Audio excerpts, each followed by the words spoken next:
Good afternoon, everybody, and welcome to Measures of Success. I'm going to turn things over to Karen Stokes-Chapo. She is the chair of the University Assessment Steering Committee and has been the amazing presence behind all of these wonderful sessions.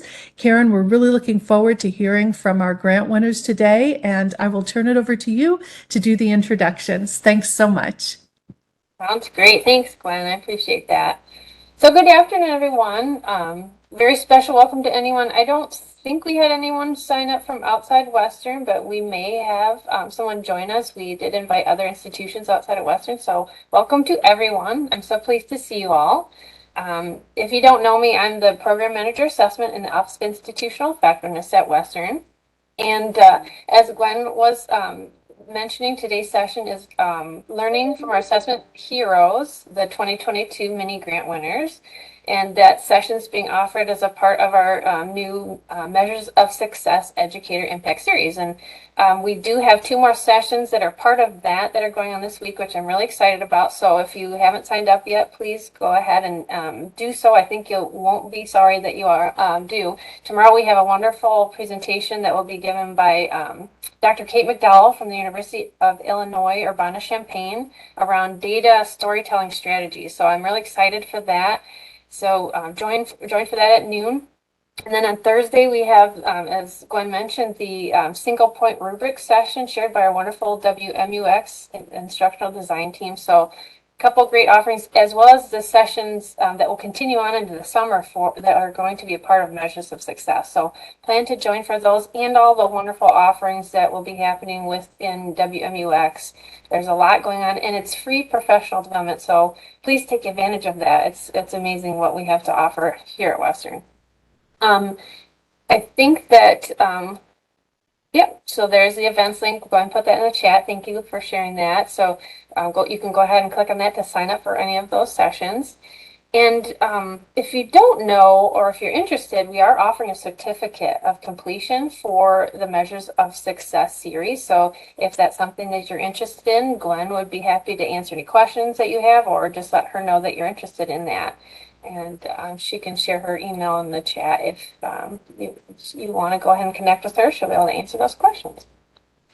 I just want to share before we get started just a couple brief housekeeping details. So we'll be using the chat, and so please type in any questions that you have as you think of those as we go through the presentation. We'll try our best to answer all of those.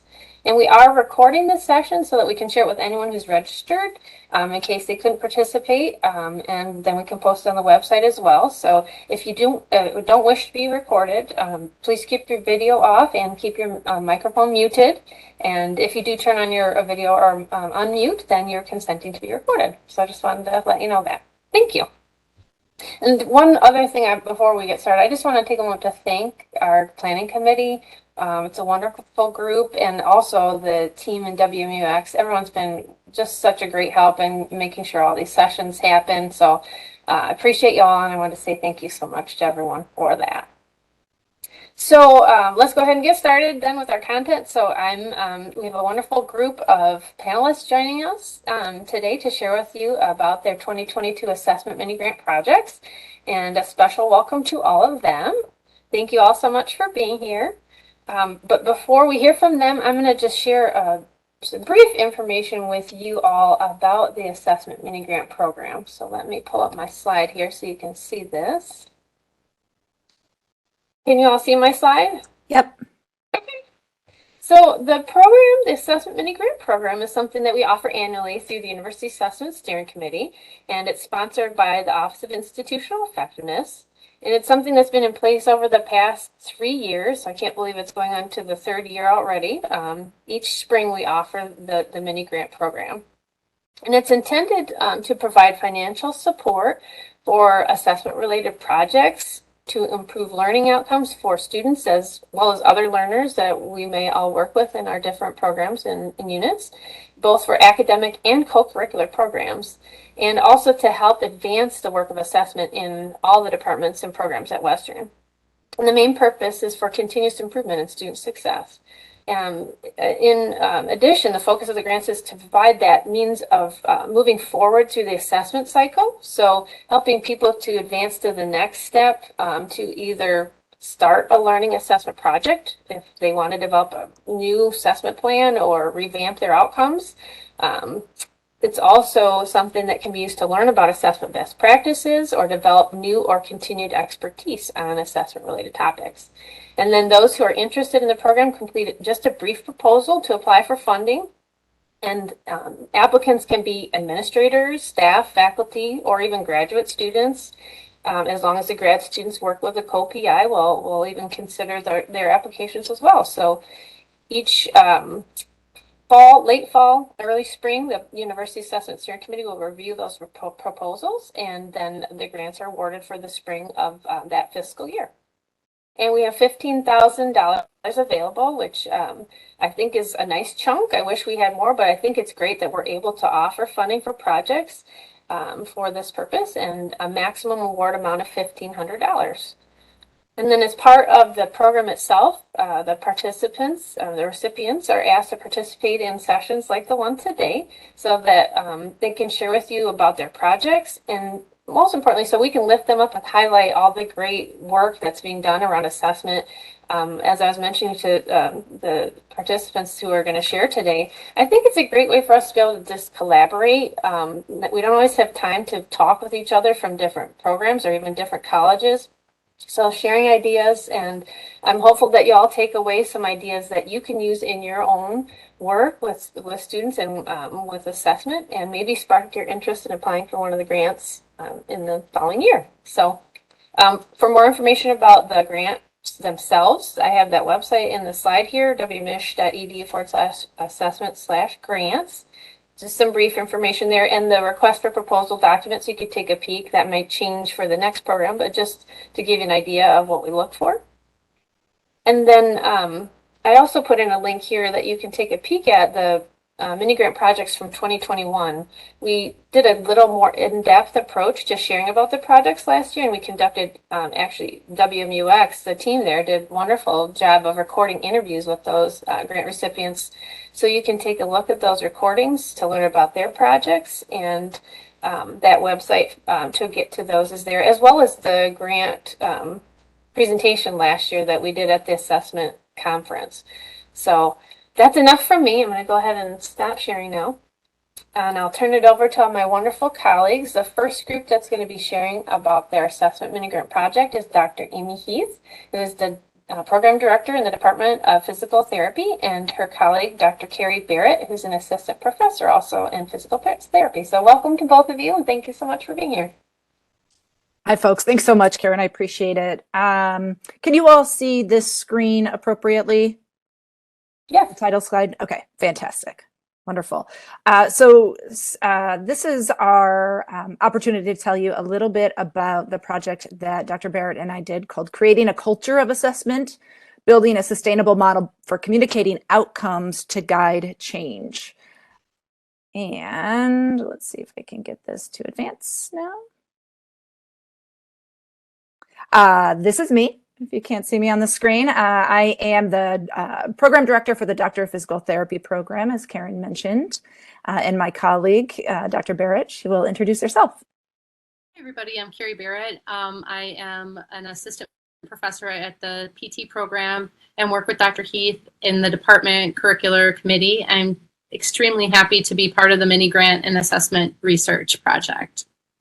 So one might ask, why are we involved in this mini grant? So Dr. Keith and I were looking at grant funding opportunities to help support a retreat that we wanted to give for our faculty. We wanted to optimize their engagement and prioritize assessment. We also wanted to have a place where we could limit computer and work distractions.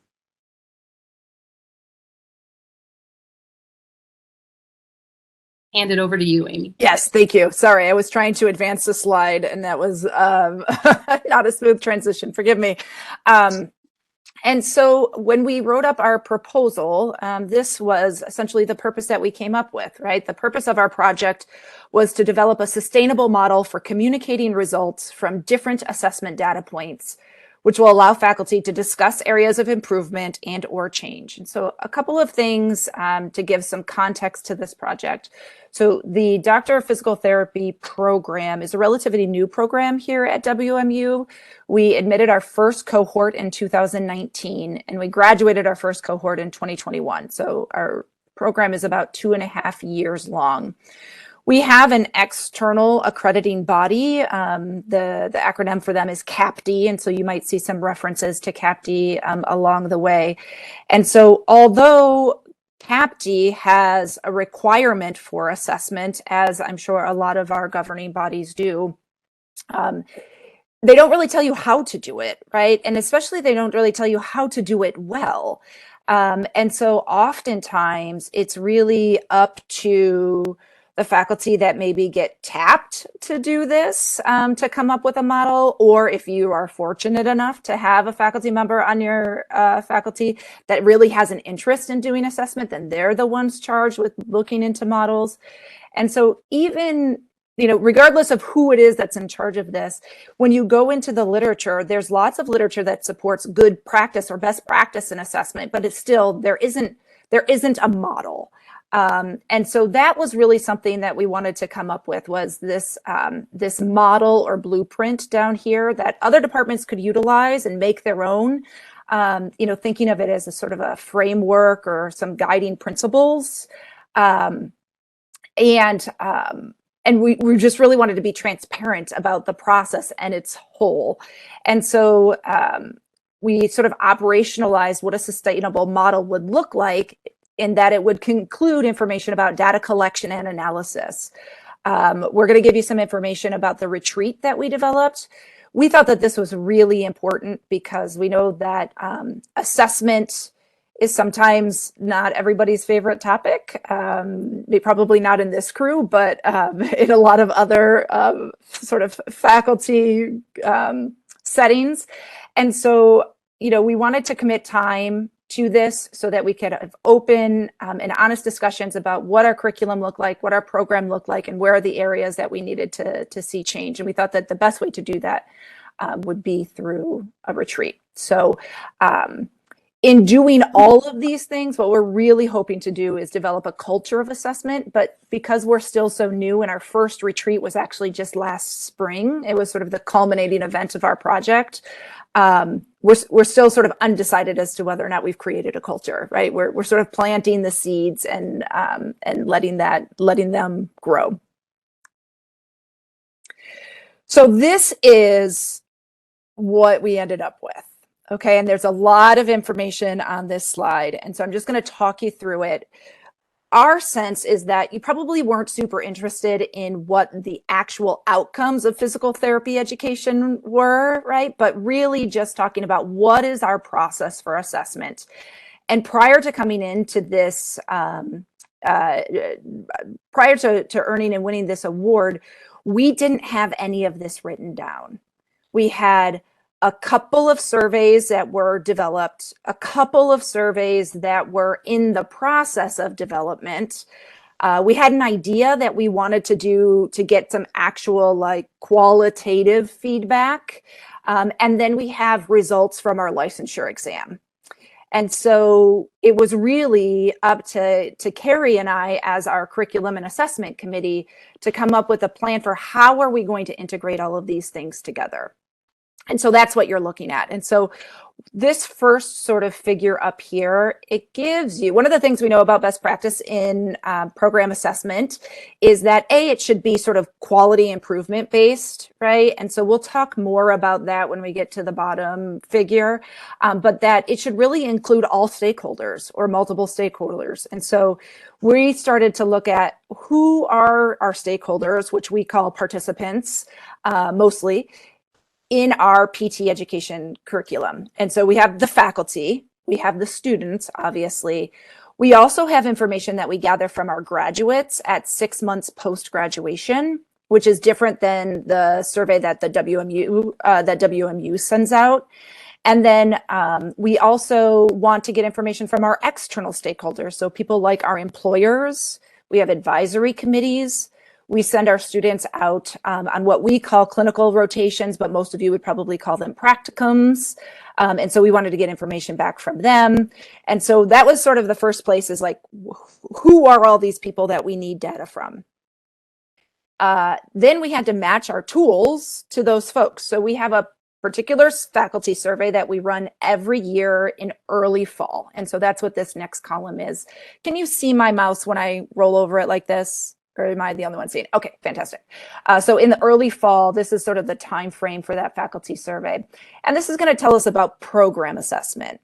So we are a department of physical therapy, but currently the only program in our department is the Doctor of Physical Therapy program.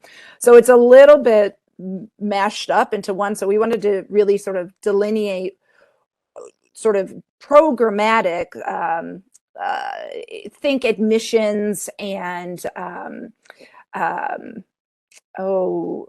other sort of logistical components versus curriculum, which is what are the students being taught. We wanted to separate those things as well. Then we have our students. We do an interview exit student, so an interview exit survey. So we ask them to come in for interviews. We have them complete a survey once that's done before they even know whether or not they have admissions into our program. Then we do an orientation survey, which is at the end of the first year, beginning of their very second year. We do a student survey, which is at the beginning of their second year.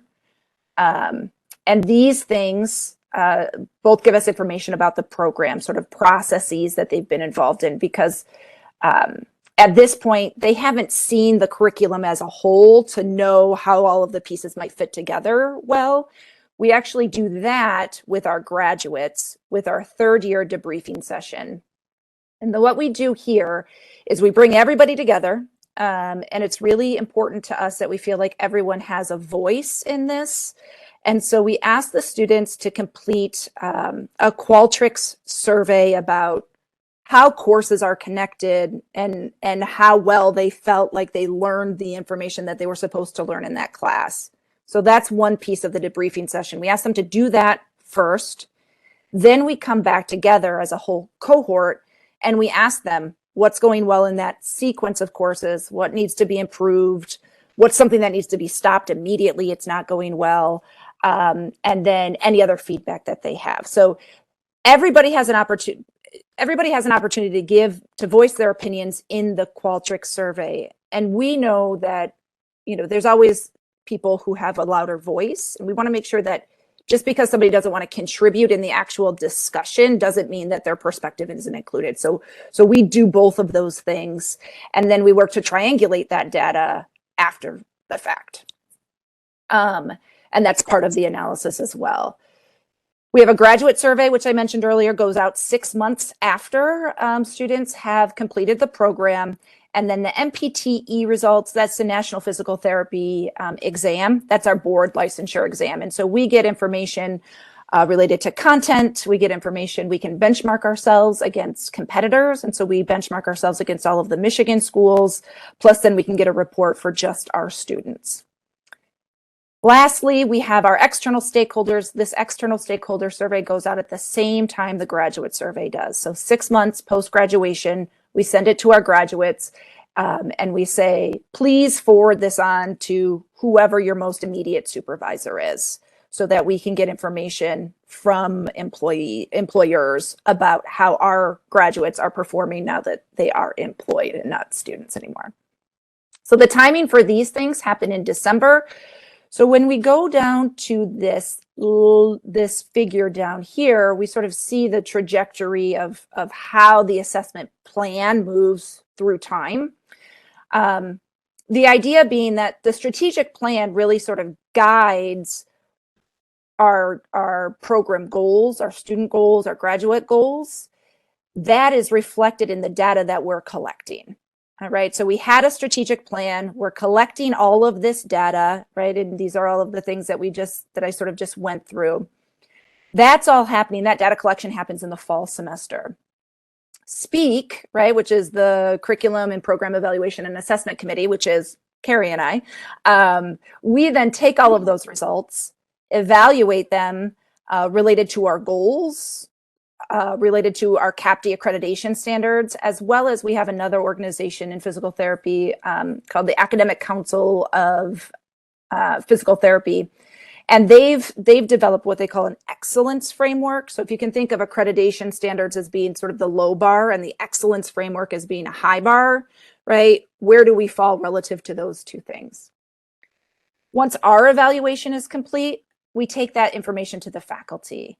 And the faculty has an opportunity then to sort of review all of our data, really transparent with the data. We send all of the data out with highlighted sort of an executive summary of the things that we think are important that we plan to talk about at the retreat. But then we also leave time for anything that other people might want to address as well. The retreat then happens in late spring. And our retreat for 2023 is scheduled May 1st. So we've only had one. We're coming up on our second one. But after the first one, what we were able to see is some really concrete things that we wanted to change for our program. So this then is that sort of quality improvement where these results come back to our strategic plan and will inform where we're moving, how we're moving forward as a department. The faculty retreat is another thing there's not a lot of resources for. How do you do this? And so this is where I'm going to hand it over to Carrie, and she's going to talk about how we designed our retreat and what were sort of our guiding principles in that. I will give you your slide here, Carrie. There you go. Thank you. So the retreat was laid out as you can see on the agenda, which is a screenshot of our slide presentation to the faculty.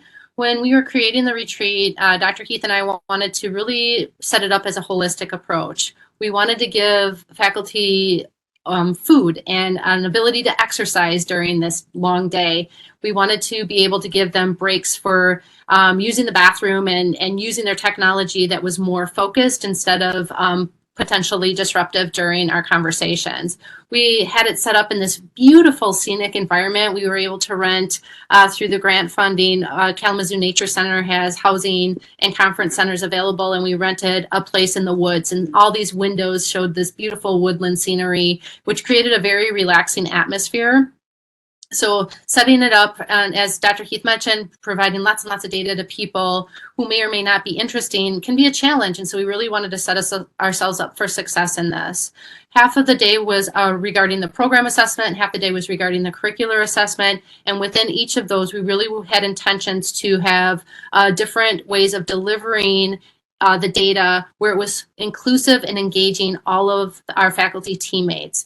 For example, we use, I don't know how many of you are aware of the software called Liberating Structures, but it's a software that's utilized that has lots of different ways to engage adult learners. And so we took one or two of those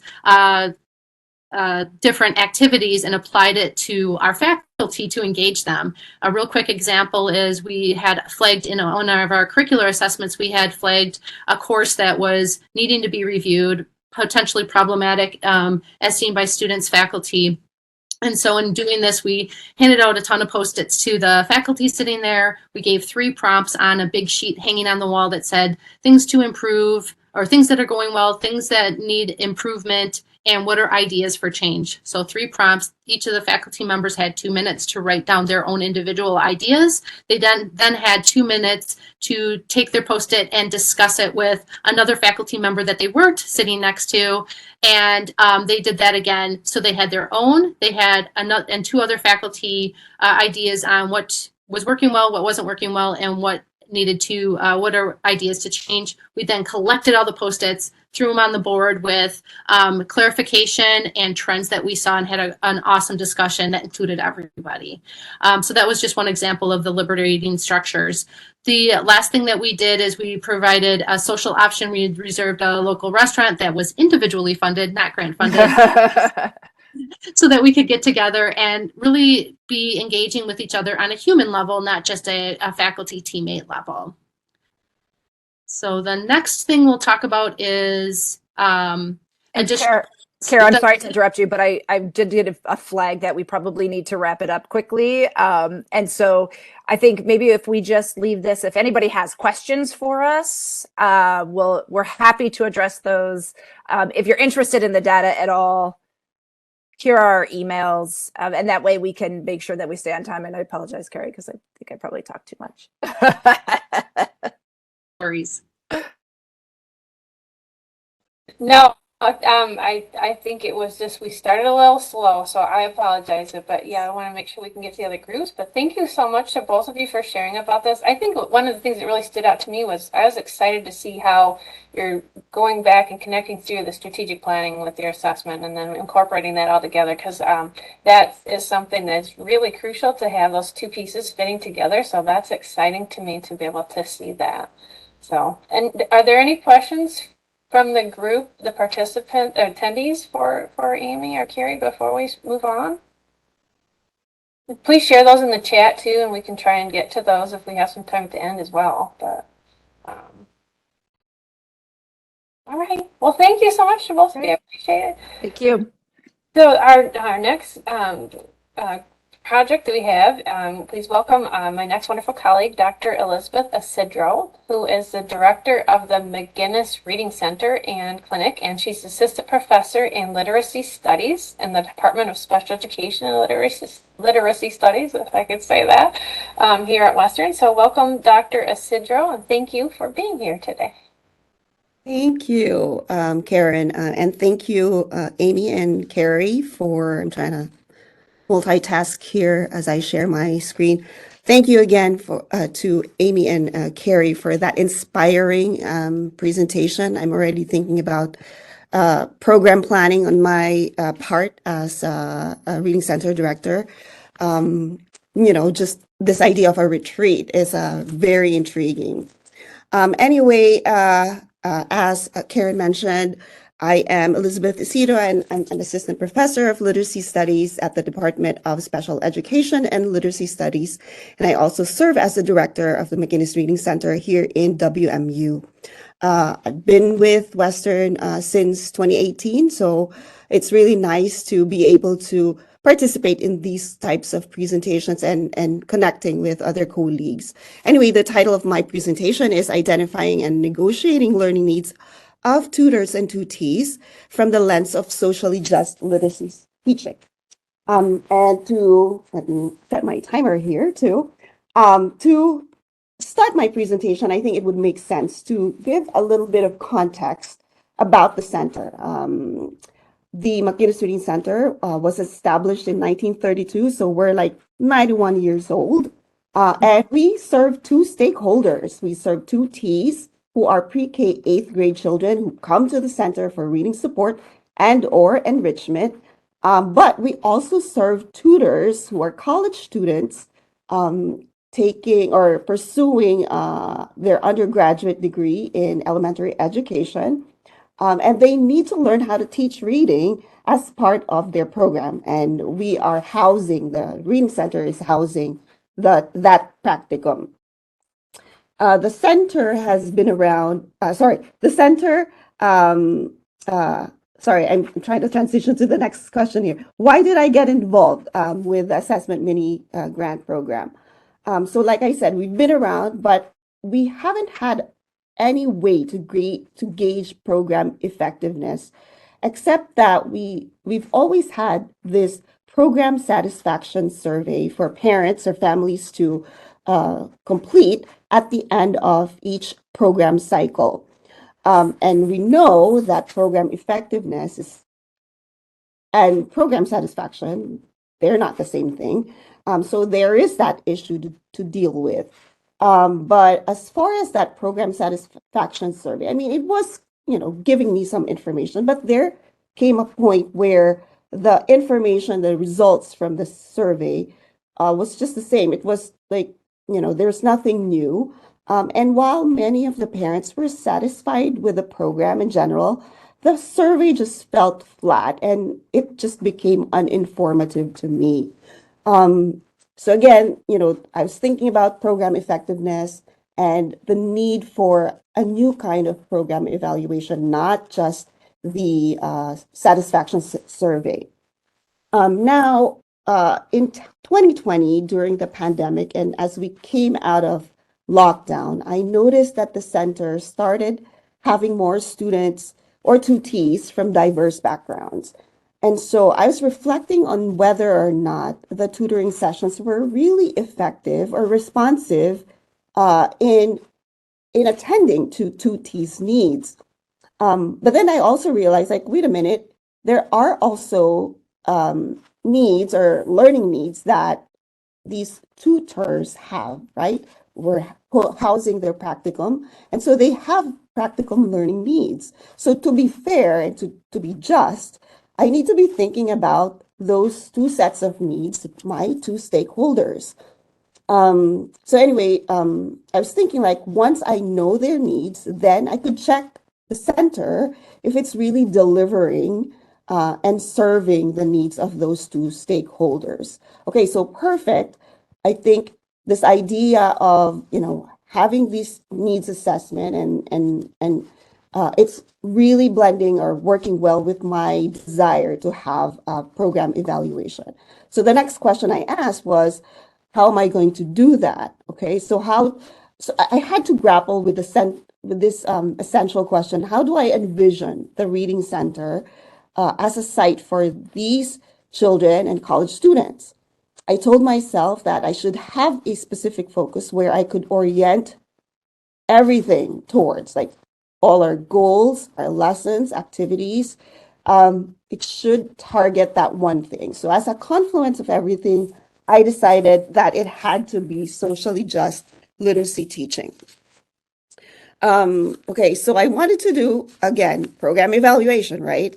And I know that I need to do these needs. So that's the first step, really, for my desire to do program evaluation later on. But I asked myself, or I told myself, that it can't be any kind of needs assessment. It has to be aiming towards socially just literacy teaching. And according to the research on socially just literacy teaching and all the frameworks that are available, this meant focusing on access, for example, access to resources, access to multiple texts, giving students multiple activities during the tutoring, thinking of students' well-being, thinking of criticality. There's just a lot, but these are just a few based on the literature. And so these were the things that were happening at that time in 2020 and into 2021 that really prompted me to get involved with assessment mini program. And of course, I also received an email from my chair, Dr. Crystal Earhart, and she shared the opportunity from the University Assessment Committee internal grant. And so I grabbed the opportunity, and fortunately I was awarded the grant. Okay, so what is my project about? It's a needs assessment focusing on surveying the needs of tutees and tutors from the lens of socially just literacy teaching, as I mentioned earlier. I used the financial support from the committee in finding resources on how to do a needs assessment. I didn't get any training on that, how to do, or not how, but like actually engaging in a literature review in socially just literacy teaching, developing the survey items based on the socially just literacy teaching elements, implementing the survey, doing follow-up interviews with stakeholders, transcribing interviews and data analysis. So side note, before this project, I really had no idea how much money and time was involved in doing a needs assessment. But it was something that was so helpful and informative to me. Anyway, through this project and support from the committee, I was able to identify the needs of both parties, and I'll show that in the next slide. And from there, I was able to make decisions, guided decisions, as far as the instructional focus, allocation of resources, including where I should spend more of my time as the director. So, for example, am I gonna find more example lesson plans, or am I gonna find more texts? How might I create a center atmosphere that strengthens, for example, relationships with tutees and families? or tutors and tutees to discover interests, right? So those were the things that gave questions that I was grappling with, but I had more data to be able to address those questions. So it's basically evidence-based decision making, and that's very important to me, especially now that funding and resources are tight and time is also limited. So yeah, sorry, I missed that, but it's learning needs of tutees and tutors. So these were the identified needs from both stakeholders. These are the top ranked needs based on the analysis. And some of the items here are things that I didn't even, think we're going to make it to this list. So thanks to the project, to the support, I was able to finally identify concretely what these needs were or still are. Okay, so being able to, well, the next question I'm trying to answer here, were you able to use what you've learned from the project to advance assessment efforts or student success? Yes. So just knowing the needs and being able to identify them is already huge. But where the advancement is becoming more cognizant of matching needs plus competing needs. Okay, so from the lens of socially just literacy teaching, this project afforded me multiple perspectives, just like what Amy alluded to earlier in their project, really listening to the stakeholders, because it's not just about, what tutors want to implement in their lessons, which is sort of the way they're enacting, their need, but also making sure that they are focusing on what the tutees needs, because again, both of them have needs, right? Okay, so I highlighted here some needs that really connect under the umbrella of motivation. And so it's like a very broad construct, but they're related. So I'm so glad to see that. And research in literacy motivation describes extrinsic factors, which include positive relationships between teachers and their students, as well as providing students choice in lessons or activities or even texts. So glad to see that there's that connection there. And then still part of motivation is connecting literacy lessons to students' lives and their interests. And so I don't know if it was just pure serendipity, but it's wonderful to see, again, how these both parties' needs are connected under that umbrella of motivation. And yet we still see other needs that, are not really about motivation, but they're equally or, as important to address during the tutoring sessions. So it's really, again, I can't really emphasize enough. It's so important in making decisions, not just for me, for the center, but also, being able to share this with supervisors, those who are supervising tutors directly, and then when I have conversations with families. So how is the project able to advance? Again, as my role entails budget planning, this has implications to, what does it mean when I'm operating on a limited budget, right? So it's taught me how to prioritize needs, and especially when needs are competing. In this case, fortunately, there's a lot more overlap, but this idea of prioritization is important. And, there are guidelines, of course, to help me weigh decisions, again, when there are competing needs. But fortunately, again, based on the responses, there are more matching needs than competing needs. And then another thing I learned is that I don't have to address all these needs all at once. Altschul and White recommend that that needs assessment needs to be carried out in an atmosphere of continuous learning about the issues and problems or concerns. And so it has to be ongoing, and maybe for folks to think about, what is easier to attain at the moment, more immediately, So thinking about feasibility, factoring costs, and considering, some risks involved when you decide to attend to one need over others. So I know that this project for sure is just the first of many future needs assessment that I will engage in. And then I just need to, ensure that's an ongoing process. Okay, so the next question, did this grant project help build a foundation for assessment? Absolutely. Absolutely. Again, gathering specific evidence through this needs assessment enabled me to move into the next phase, which is program planning, and then get to program evaluation. But actually, it's not just program planning, but I want to say it's more strategic planning because, again, I'm able to really strategize and prioritize, which needs are like topmost priority for my stakeholders. Again, I saw that there's this need to address motivation, literacy motivation, on both the side of tutors and tutees. And so one of the things I've already done is purchase texts and books that allow tutors to give more choice books to their students, to their tutees, while also meeting the need for exposing them to a variety of books. And then also targeting varied interests in literature, in children's literature, right?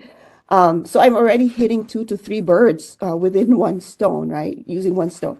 And sure, I've been purchasing books in the past for the library, but I've always done that just because, like, okay, I need to maintain the library.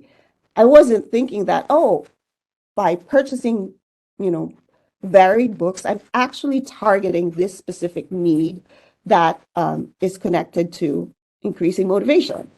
And like I said earlier, I've also met with supervisors of the tutors and shared with them the results so they can coach their tutors better in terms of how to develop positive relationships with their tutees. Okay, what did I gain from this experience? Before this project, I really had no idea how much time and money was involved. But obviously, the biggest gain is being able to identify the needs of both tutors and tutees. It just really feels good to have concrete evidence from which decisions will be based on. So it's giving me a sense of purpose, direction, and focus as well. Any advice for those who are interested in doing something similar? Well, if you're interested in doing a needs assessment, there are resources out there, but I think there has to be a compelling reason for doing a needs assessment. In my case, it was thinking about all the stakeholders and thinking about it from the lens of socially just literacy teaching, instead of just, basing decisions on what I think is effective, what I think is helpful.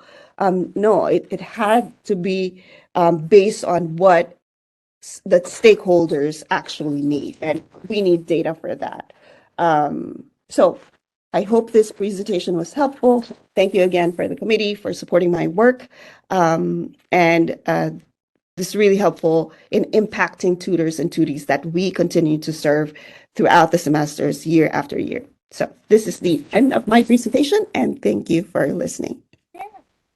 Thank you so much, Dr. Jacinto. I appreciate that. It's neat to hear about how you're using data for evidence-based decision making. That's really important, and that's something that we're trying to highlight because it's not always easy to be able to do that. But in this climate, we want to be able to show that this is the impact that we're making. And so, I don't know, it was neat to hear about how you found some of the needs that were, like you said, serendipitous between the tutors and the tutees.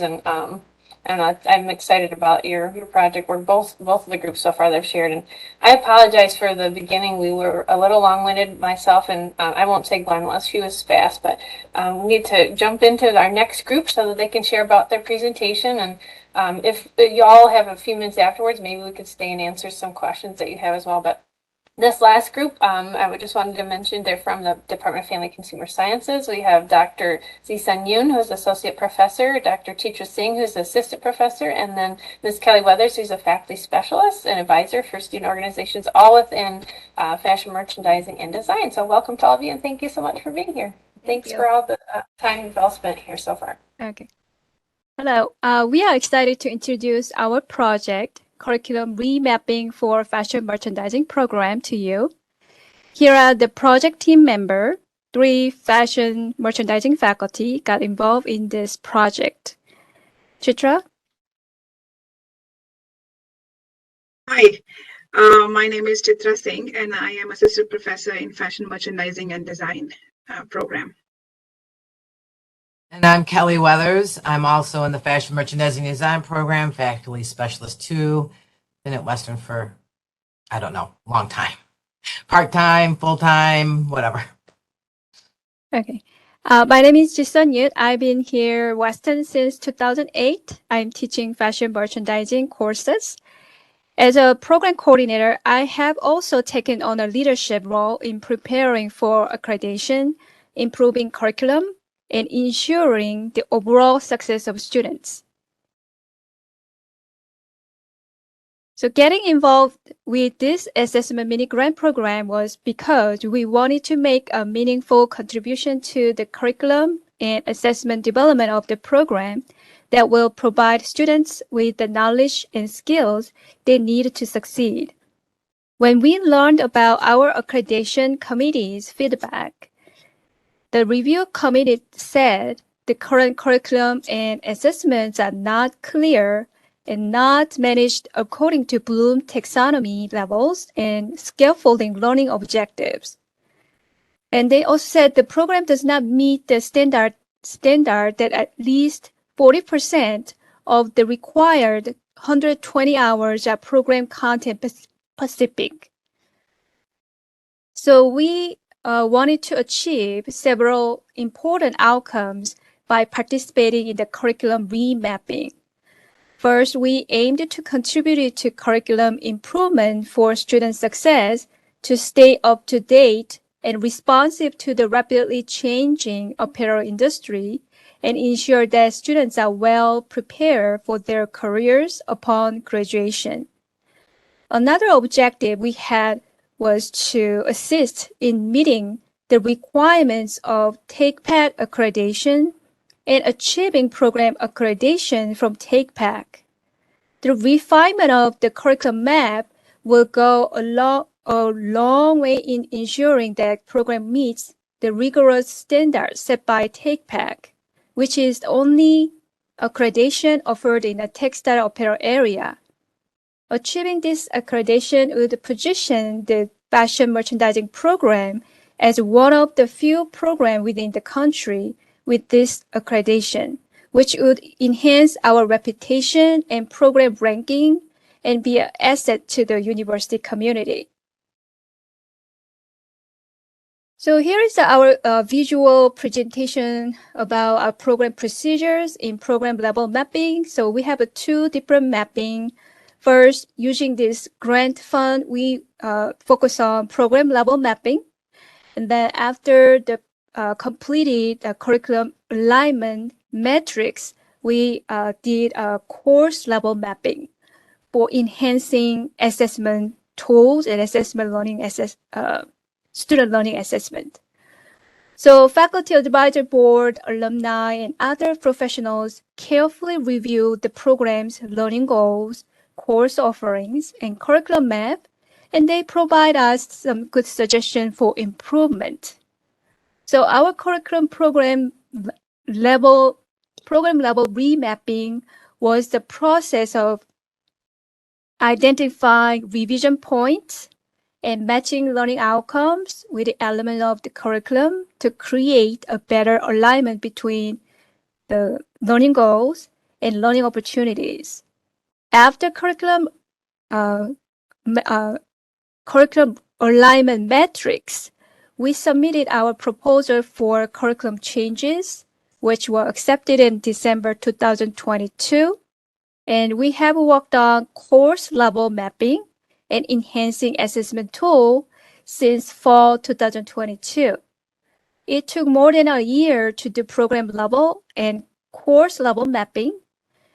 And the refined curriculum and assessment will be implemented from fall 2023. So here is our major outcomes and project impact.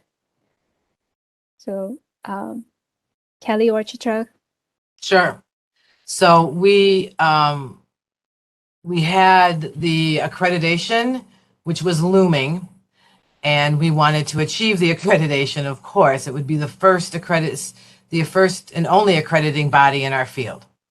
And so when we first submitted for the accreditation, we were given feedback that we had problems in our mapping and our curriculum areas. And so this mini grant helped us to really focus on correcting that issue. And so the results are, it improved our curriculum map greatly. It strengthened our scaffolding. We'll show you a map in a second that you can see our prior map, our scaffolding, our Bloom's levels were kind of all over the place. And after doing this project, they're far more in line. Okay. We also realized that we needed to add 3 new courses to keep more current with our industry and what was happening in our industry. So we had good, what am I trying to say? Feedback to make a good argument for these courses. We had from this grant, we got some strong feedback on why we should add these classes, which we did, and they were all approved. And then, of course, we were able to submit the revised curriculum map to the accrediting body, and we're currently awaiting their responses. We hope in another month or maybe in a month or so, we should know whether we will be an accredited program. So next is the map. Now you can see the map. If you want, Chitra, or I can keep going, and Chitra, you can do the last slide. So if you look at the map, the old map on the left, you can see that we had Bloom's level 6 way up high, and 3 and 4, and they were it was all over the place. And then if you looked at our new refined map on the right, you can see that we have a much clearer graduating from Bloom's levels 1, 2s, 3s, 4s, and 5s to the bottom. And these are based off of the accrediting body's meta goals that we had to meet to meet accreditation. So it's based off of those and Bloom's, putting it together so we have a much easier defined hierarchy of learning that you can see. And then the 3 new courses are listed there too. We also increased our program specific content to 44%. We eliminated courses that were held in other colleges, and took up that responsibility on ourselves. And this restructured curriculum map really guide us for curriculum level mapping. So we can easily adjust or refine our course goal, course lesson plan, course content, or course assessment tools. So those new assessment plan gonna be implemented in the fall 2023. Yeah, and I would like to add that this grant helped us get feedback on our revised curriculum from an expert, who is an expert in our field, in our fashion merchandising field, with many years of academic experience. So we were able to show her and get her feedback on our revised curriculum map and implement it, and again revise it. So this grant really helped us in improving our curriculum map a lot. So yeah, rest to be explained. All right, so next topic is about what did we gain from this overall experience, and what advice we would like to give to other members who want to apply for this grant. First of all, definitely, as for any grant project, planning and organizing is very important. Before starting any assessment project, it is essential to plan and organize. Ensure you have a clear understanding of your goals and objectives and scope of the project, some timeline, like how much time would you need to achieve each goal, and available resources. We know that assessment website, which I think Karen shared the link for, has a lot of resources available, which we can use when we are developing and going through our project. So a well-planned project will help us stay on track and ensure that you achieve your desired outcomes. Next would be allocating enough time and effort. I know that we all are busy with so many other things, but to achieve successfully the goals which we have planned for, it's important that we plan our time and allocate some time. I remember we, as a group when we were working on this grant, we used to meet almost weekly when it was the peak time of doing the work. And I know it was difficult, but taking out that time and being able to meet and being able to just review the feedback, like we did survey, we did expert review, we had the qualitative data, and we analyzed that data and implemented it. So a lot of time and effort is required, but the ultimate result is really good. Next one would be seeking support and resources. So as I mentioned, I think Karen shared the link. There are resources available, and it's important that we use those resources and to add to our project. And if there is some expertise or someone who can help us, like we took help of the expert in our field who knows about curriculum, who knows student needs, and overall she could evaluate our curriculum map. So seeking support and resources such like these are really, really helpful. Then next one is communicating effectively. So effective communication is key to success of any assessment project, or actually any project. So that's why we listed here as well, encouraging your colleagues to communicate regularly with stakeholders, including team members and part-time instructors, and others who may be impacted by the project. So our curriculum map and many of our courses are taught by part-time instructors. So we made sure that they also knew, and we took their feedback while we were organizing this data and analyzing these data and coming to those new courses and assessments for each course, the Bloom's level for each course. It's important to communicate that to each and every individual who is involved in delivering this curriculum to our students. So including part-time members, not only full-time members. And clear and transparent communication will help ensure that everyone is on the same page and project stays on track. Last one is evaluate and reflect, which is very, very important. Assessment projects are the opportunities to learn and improve. So it's important to encourage your colleagues to reflect on the project's outcomes, evaluate the effectiveness of the assessment tools and methods, and identify the areas of improvement. So if there is a need of changing some methodology, it's important to evaluate and reflect that and make that change to have a successful project towards the end. And this concludes our presentation. If you have any questions, we are welcome to take that. Thank you so much. I appreciate all of you. I know it's a little after 1, so again, my apologies that we ran a little long. If you do have questions, I'm willing to stand for a few minutes. I'm not sure if our presenters are able to stand for a minute or two, or if you want to, I can make sure that you all have their contact information so that you could ask questions of them. But I think this is, as I said, a great way to learn from each other what we're all doing, to be able to share ideas, and maybe there's something that you heard that you thought, wow, that's something that I could do in my work at Western. Lots of great stuff. I appreciate all of your time, and thank you so much for sharing.